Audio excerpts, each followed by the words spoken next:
Mama Akwaba, wa frame Adwa search name Mesrel. Now wa subscribe to my channel. Near notification bell no so for more news. Ebusuafo abranti a okase ofiri eye ora alantre manten ne camp. Na ochire se na oye NPP ni but abra NPP for omo to omo presidential candidate abato no na okọ eye ora cash ne camp.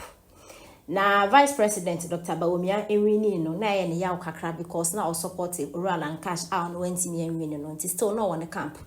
But Oshe campaign no ensema eko ensema ora cash ekeka obi obeye NPP nida nende wate wonwa ensema okeka ena Dr. Bawumia so ensema okeka ena ni policies odigu akwema o chese Vice President Dr. Bawumia betimi aye good leader into we free aye ora cash ne camp afafanto movement abe join NPP amayoko ni enti ensema ode etudwa choose as at this time Bawumia is the best candidate for the NPP. Bawumia is although but I still support Bawumia is the best candidate for the NPP because Alan is I soft for now. Inti omumu tie I don't say you be Alan echi akoto aba butterfly no. Mr. Mumiensa Yajuni, Nayento Babama number 1, Dr. Mamadou. Thank you very much. Thank you very much. Thank you very much. Thank you very much. Yanto Abama Dr. Mamadou na Alan, I think say a greediness and a selfishness in Tina Manukote butterfly.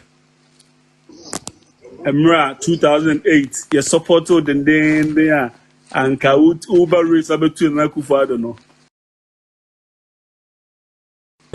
As a change, as a it's a political dispensation, it's a democratic dispensation into whoever wins, wins. Now, I wait I supported Pakrawa win, it was so bad of him to, go the other way and form his own party.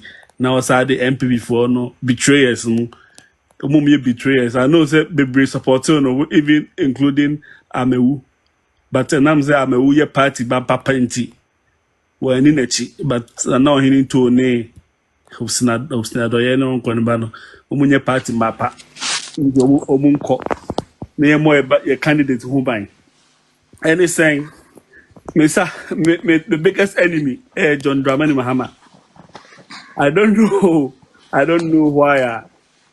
Papa is president. It's 8 years now. They are trying to when a policy be a mammy campaign man than 24-hour economy. Okay, 24-hour economy. Makano several times say they cannot even explain it. But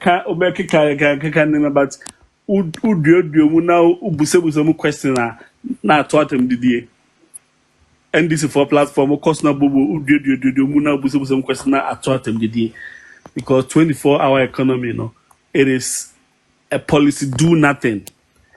Everyone kind of why you're not going on your shame, and that is the mark of NDC. They don't have policies. From 1992, I shall say called democracy. Me who so the policy be abada. And once we didn't throw now. No more ya koye wrong call. Ama me ba me office e the report bi abrem obi anya sa call ni bia omu training university student di omu adi juma bi. Na de me pesa make can say NDC for no me ankasa privately and I personally me suspect omu. NDC brebi a obeti say NDC for ye de say hwe no. E che say wo hwe omu ye. NDC for ka say hwe so a hwe form. Practically, the mimi who ni say NDC for yen yoma bi with easy. No mo pese omo de sa allegations we need 2 easy for ne so na Ghana for nyina adwen atwa ko easy for ne so. No omo de omo pese omo ye no matwa fam. That is what I'm saying say for now me to me fan yoma bi ntija but me wia I'm personally writing to the National Party. General Secretary Justin Kodia. Intelligence be me army students in dia bremi. Eti moma yen hwe NDC for no dede na asabi omo ye no. A strategy.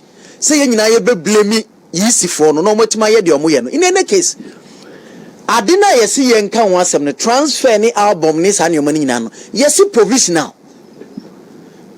no nye complete yenka se ye wie o yenka se no ne de ba betroba yesi ade no eye provisional enyenye yenti no yesi yama okwan se behwe se wudi wo mu a behwe se o picture wo mu a behwe se o transfer ni ko ya enti afa de ani dede because ade no enyenye ye that is not the final product me no yeke minimum say dem cannot just say na me tell say Dr. Omane Boama ono a woni menti na me say de omo ye no it's a strategy because you see document no eye provisional yenya nyemu adwuma nwieye eti obi amehwe se ni picture no anu no a obi amehwe se ni din no anu no a eti se ukọ na ko hufunso obi a dede na ye no ene de ukọ efunso ni wo munti no ene ye se obi amehwe ne correct eti se ukọ ne se o picture na da ho no eye mimi Simon din mi picture na abeto wo de na omunum se sa de ni betima si no nti no ene ye se behwe ne correct no eti se ndisi fo nko kohwe no mu hu sa problem na